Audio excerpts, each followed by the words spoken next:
What if I told you that one press conference, just a few minutes long, was enough to shake the global economy, ignite a trade war, and send $400 billion flying out of U.S. markets like it was nothing? Sounds like fiction, right? But it's not. And here's the real kicker. It wasn't a war, a cyber attack, or a natural disaster. It was just words from one man on one stage. In this video, you'll uncover the chain reaction that started with a microphone and ended with America's closest allies walking away, fast.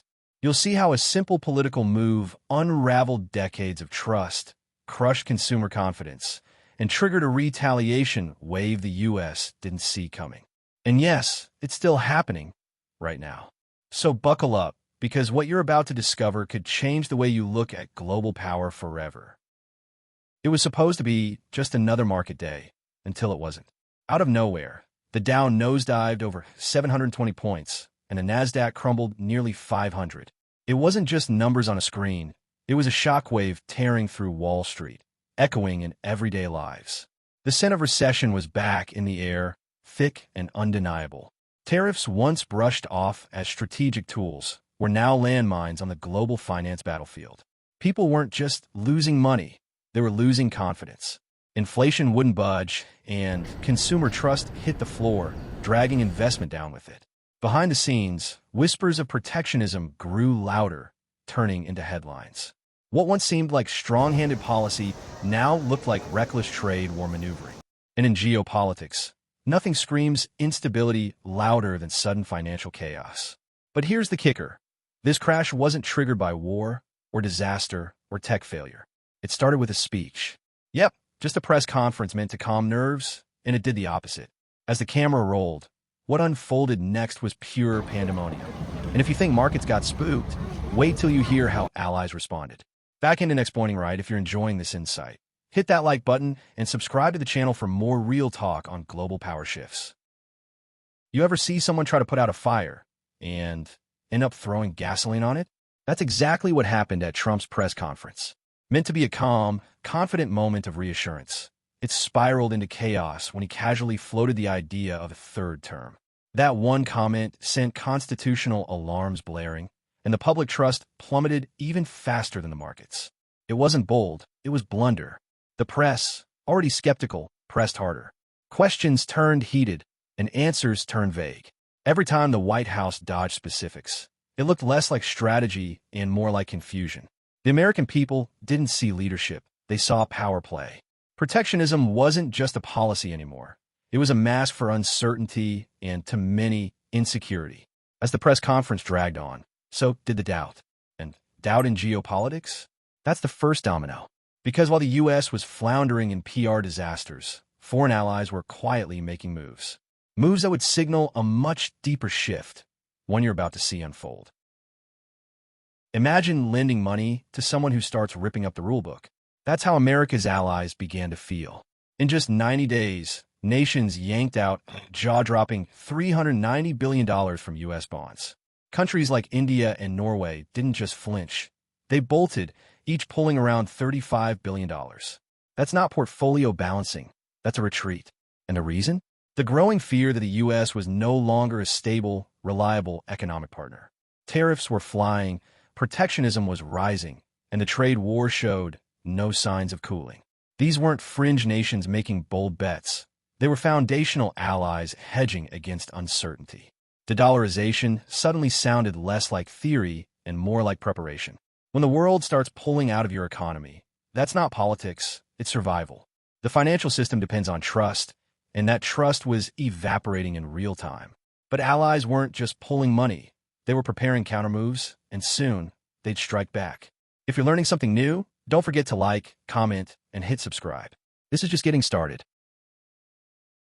America First sounded strong on the podium, but in boardrooms around the world, it echoed like a warning. Trump's re-election came with a sequel. More tariffs, more sanctions, more economic walls. It was protectionism turned up to 11.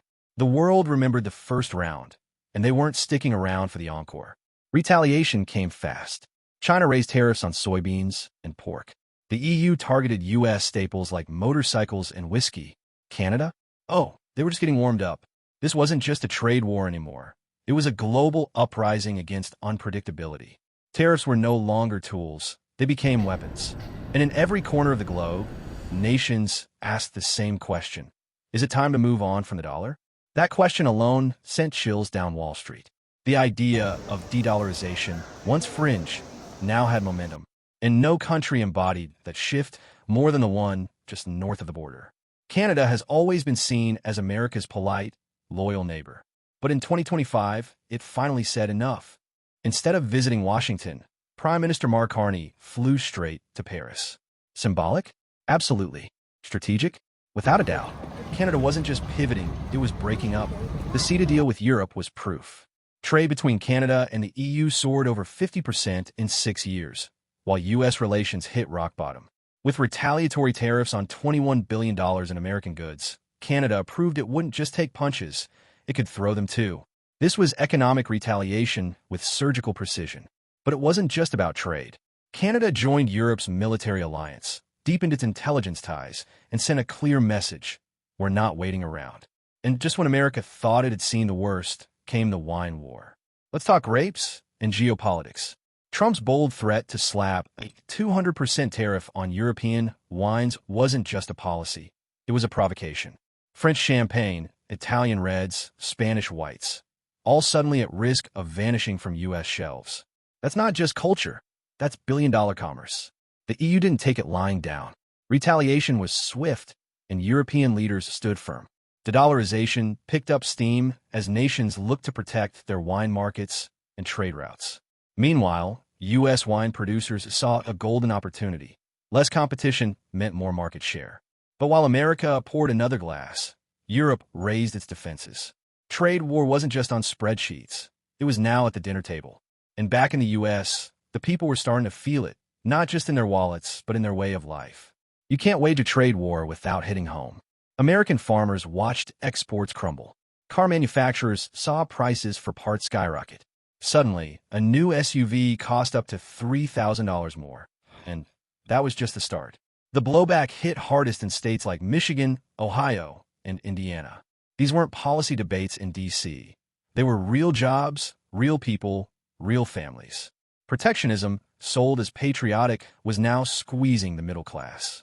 The auto industry was bleeding, and agriculture was limping. And it wasn't just external retaliation. Internal frustration was boiling over. Tariffs were supposed to protect. Instead, they triggered a chain reaction no one could control. And while the U.S. economy reeled, another economy up north was quietly rising. Here's the contrast. While the U.S. GDP dipped by 2.8%, Canada's surged by 3.2%. Consumer confidence in the U.S. hit a decade low, while Canada's rose nearly 5%. The difference? Stability, strategic trade deals, and less reliance on protectionism. The Toronto Stock Exchange rose, while Wall Street faltered. Investors spoke clearly. Trust was shifting north. In the grand chessboard of geopolitics, Canada made bold, calculated moves while the U.S. doubled down on reactionary ones. And the results were stark. Recession wasn't just a statistic, it was becoming a reality. Meanwhile, Canada stood as a new symbol of balance and adaptability. But its next move? Oh, it would hit harder than any number could show.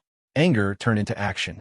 Canadian provinces removed U.S. liquor from shelves, causing a 30% drop in sales. Jack Daniels? Bye. Kentucky bourbon? Ghosted. Canadians also canceled 65% of U.S. travel, wiping billions from tourism revenue. That wasn't passive protest, that was active punishment. Retaliatory tariffs hit U.S. industries like a freight train. Cars, tech, food, everything was fair game. Trade war was no longer abstract. It was personal. Canada proved it could hit back, and hit where it hurt most. And people loved it. Protectionism created a battleground. But retaliation turned that battleground into a full-blown war zone. And while leaders sparred, public opinion was shifting fast. Canada's loyalty wasn't just fading, it was being rewritten. Once inseparable, now incompatible. Canada wasn't just breaking economic ties, it was forming new identities. A stunning 68% of Canadians said they preferred the EU over the US. Nearly half said Canada should consider joining Europe. That's not just a pivot, that's a tectonic shift in geopolitics. The US threatened car tariffs, but Canada stood firm.